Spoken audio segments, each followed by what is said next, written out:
जय शिवराय शेतकरी मित्रांनो बऱ्याच दिवसापासून आपल्या शौर्य गोट फार्म यूट्यूब चॅनलवर आपलं व्हिडिओ नव्हतं, वैयक्तिक व्हिडिओ नव्हतं. याचं रिझन असं होतं, आपण बरेच दिवस झाले ड्युटीवर होतो, आता सुट्टीवर आलेलो आहे आपण आपल्या फार्मवर, म्हणजेच आपल्या गावी.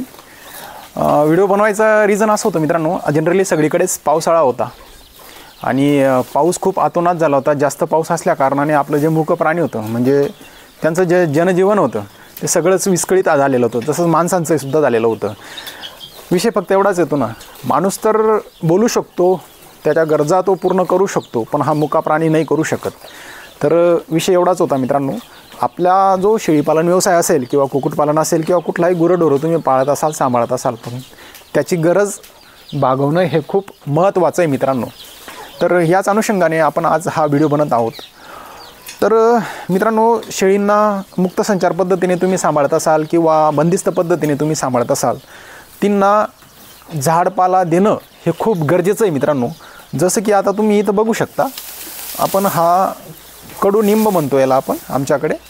जनरली निंबाचा पाला हा आपण त्यांना देत असतो. याच्यामध्ये मिक्स हा असा वेल असतो मित्रांनो.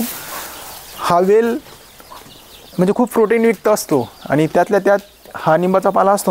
याच्यामध्ये ना त्यांची रोगप्रतिकार शक्ती खूप जबरदस्त वाढत असते हा निंबाचा पाला खाल्ल्याने.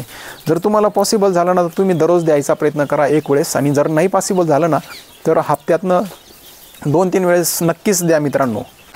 तर सांगायचं इथे एवढंच आहे मित्रांनो, आपल्या प्राण्यांना समजून चांगलं घ्या, त्यांची काळजी चांगली घ्या. उन्हाळा असो, पावसाळा असो किंवा हिवाळा असो, तुमचं जर नियोजन उत्तम असेल ना तर तुमच्याकडचे जे प्राणी असतील ना तेही उत्तम असतील मित्रांनो.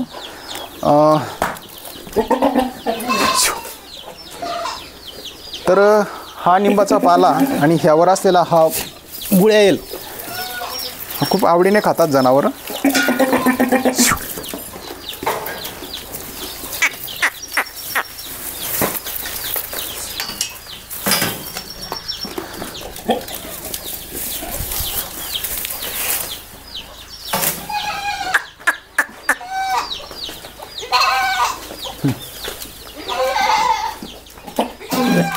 तरी आपल्या ब्रीडिंग सेटअपच्या शेळ्या आहे मित्रांनो.